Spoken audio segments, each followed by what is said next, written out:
ये है जिन्वू, एक टाइम का सबसे वीक हंटर, लेकिन अब और नहीं। उसने बस ये नॉर्मल सी दिखने वाली वर्कआउट रूटीन को फॉलो किया और उसकी पूरी जिंदगी बदल गई। स्ट्रॉन्गर बना, फिजिक बदल गई और हाइट भी ऐसे जैसे सीक्रेट ट्रेनिंग का रिजल्ट हो। तो सोचो, अगर मैं भी एग्जैक्टली यही वर्कआउट रूटीन फॉलो करूंगा तो क्या मुझे भी जिन्वू की तरह सुपर पावर मिल सकती है? वेल, पावर का तो नहीं पता, लेकिन स्ट्रॉन्ग तो बन ही जाऊंगा। एक्सचेंज। मैं ज्यादा दूर तो नहीं ना लैंड हो गया हूँ, हल्का सा क्लोजअप शॉट ले लेना। और इस चैलेंज को और ज्यादा इंटरेस्टिंग बनाने के लिए मुझे ज्वाइन कर रहा है एक एस रैंक हंटर सैफ। मेरे भाई, सबको मेरी एस रैंक क्यों बताएं, जबकि स्ट्रेंथ में तुम मुझसे ज्यादा स्ट्रांग हो जिम जाने वाले लोग हो। लेकिन होम वर्कआउट तो तुम भी करते हो, स्ट्रेंथ में तो बस 19-20 का फर्क है। मैंने अभी तो जिम ज्वाइन किया है। यहाँ रैंक स्ट्रेंथ के बेस पे नहीं है, जो सबसे ज्यादा एनीमे देखता है उसकी रैंक सबसे ज्यादा होगी। अब ये मेरी वीडियो है तो यहाँ रूल भी मेरे ही चलेंगे। आपकी रैंक क्या होगी कमेंट में बताना। मैं तो सबसे नीचे वाली रैंक का हंटर लगता हूँ, बिकॉज सैफ मुझसे बहुत ज्यादा एनीमे देखता है, इतना ज्यादा कि हिंदी डब वाले सारे एनीमे खत्म कर चुका है, अब इंग्लिश में देख रहा है। इंग्लिश का ई भी नहीं आता, फिर भी सिर्फ एनिमे के लिए। वैसे कोई ऐसा एनिमे जिसको तूने बहुत जल्दी खत्म किया है? 3 दिन में खत्म किया था मैंने वाला एनीमे। इसलिए ये एस रैंक हंटर है और मैं ई रैंक हंटर। बहुत कम एनिमे देखा है ना, इसीलिए। मेरे दिमाग में एक चैलेंज आया, मुझे इसलिए तो बुलाया है। कौन सा? देखते हैं नॉन स्टॉप सबसे ज्यादा पुशअप कौन करेगा, और जो विनर होगा उसके नेक्स्ट टास्क में से 20 स्पीड माइनस होकर लूजर में ऐड हो जाएंगे। बच के रहना, 11 एस रैंक हंटर हूँ मैं। मैं एक ई रैंक हंटर कहाँ एस रैंक हंटर को बीट कर पाऊंगा, इसीलिए मैंने क्रेटीन लिया। लेकिन ये बात उसको नहीं पता है। वैसे भी अगर आप उसको बता भी दोगे तो उसको कुछ समझ नहीं आने वाला। क्रेटीन क्या होता है अगर तुम्हें भी नहीं पता तो मेरी ये वाली वीडियो देख लेना। बेसिकली जब फेलियर आ जाता है ना तो क्रेटीन एक एक्स्ट्रा फ्यूल की तरह काम करता है। अभी के लिए बस इतना समझ लो। और ये कोई चीटिंग नहीं हुई, जिन्वू भी तो अपनी शेड वाली पावर यूज करता है।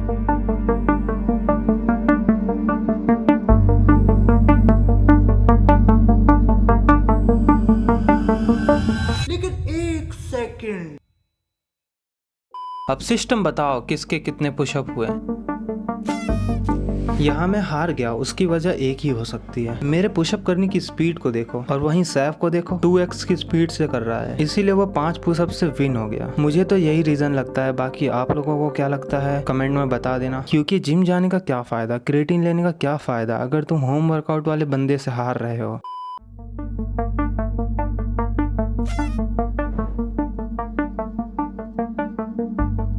इस टाइम मेरे दिमाग में बस एक ही चीज चल रही थी कि मैंने इस चैलेंज को क्यों ही एक्सेप्ट किया। मुझे अपने घर जाना है। मुझे घर जाना है। गाइस, घर पे ट्राई ना करे ये कभी। करना रहेगा तो 10, 20, 50, 60 नहीं करे, अगले दिन आप उठ नहीं पाएंगे। एक काम करते हैं, इसमें भी एक छोटा सा चैलेंज लगाते हैं। जो सबसे पहले अपना स्क्वाट खत्म करेगा उसका नेक्स्ट टास्क हो जाएगा 0। मुझे तो 120 स्क्वाट करना है, तुम्हें सिर्फ 80। सिर्फ 80 बोलने में बहुत कम तो नहीं लग रहा? हाँ, 120 स्क्वाट के मुकाबले तो लग रहा है। ठीक है, तो फिर रो मत, बिना चैलेंज के ही स्टार्ट करते हैं। स्क्वाड इतना ज़्यादा इजी था कि बीच में हमें रुकना भी नहीं पड़ा, आराम से हो गया हम दोनों का। अब तो हम दोनों को ही 100 सिटअप करना है। ना ना ना, इसमें कोई चैलेंज वैलेंज नहीं। पहले ही ये कितना हार्ड लग रहा है, हालत खराब हो गई है। इससे अच्छा तो मैं आराम से एनीमे देख रहा होता।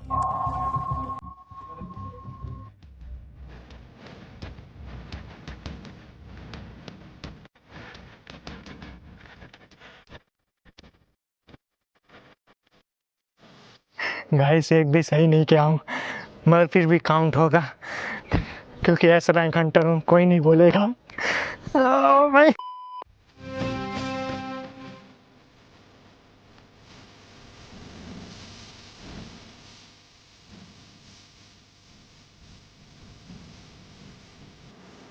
ऐसा लग रहा है ना कि एप्स में आग लगने वाली है, एकदम ऐसा बाहर निकल जाएगा एक एक एप्स। लेकिन अभी तो रुको, सबसे हार्ड टास्क तो बाकी है, 10 किलोमीटर रनिंग। लेकिन फिर मुझे याद आया, जिन्वू कोई भी टास्क कंप्लीट नहीं करता तो उसको एक्स्ट्रा पनिशमेंट मिलती है। मुझे तो यही पनिशमेंट लग रही है।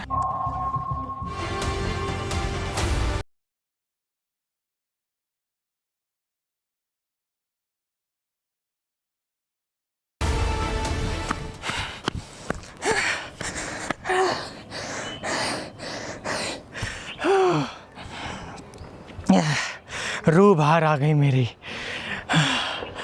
अराइव हो गया मतलब।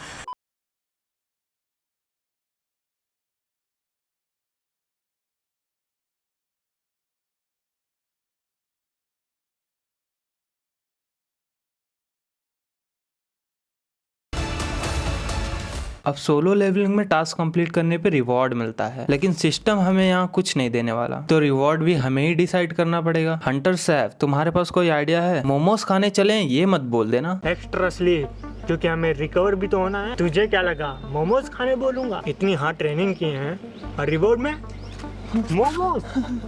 इतना बुरा आइडिया नहीं है। एक्स्ट्रा स्लीप, ये रिवॉर्ड मस्त है। यू आर वेरी चालाक ब्रो।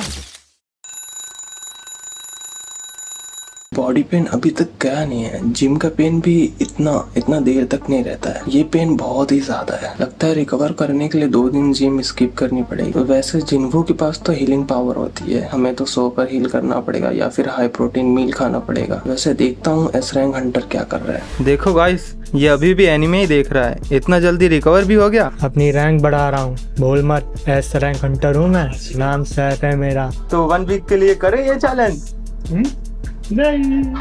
अगर इस वीडियो पे 1 के लाइक और कमेंट में आप 7 डेज सोलो लेवलिंग चैलेंज लिख दोगे तो उस पर भी हम वीडियोस जल्दी बना देंगे। क्या ये वर्कआउट साइंटिफिकली इफेक्टिव है? मोस्टली इंश्योरेंस एंड स्टेमिना के लिए बेस्ट है, लेकिन आप बॉडी बनाना चाहते हो तो इसके साथ आपको प्रॉपर वेट ट्रेनिंग भी करना पड़ेगा। लेकिन एक चीज क्लियर है, जिन्हों की तरह ओवर पावर बनना है तो मेहनत तो करनी पड़ेगी। अब तुम बताओ, क्या ये वर्कआउट करने का गट्स रखते हो? अगर हाँ तो मुझे इंस्टाग्राम पे DM करो या कमेंट में लिखो तुम कहाँ तक पहुंच गए। अगर तुमको 1 वीक की रूटीन चाहिए जो साकिब भाई बहुत टाइम से फॉलो करते आए हैं तो इस वाली वीडियो पे क्लिक करो, मैं तुमसे वहीं मिलता हूँ।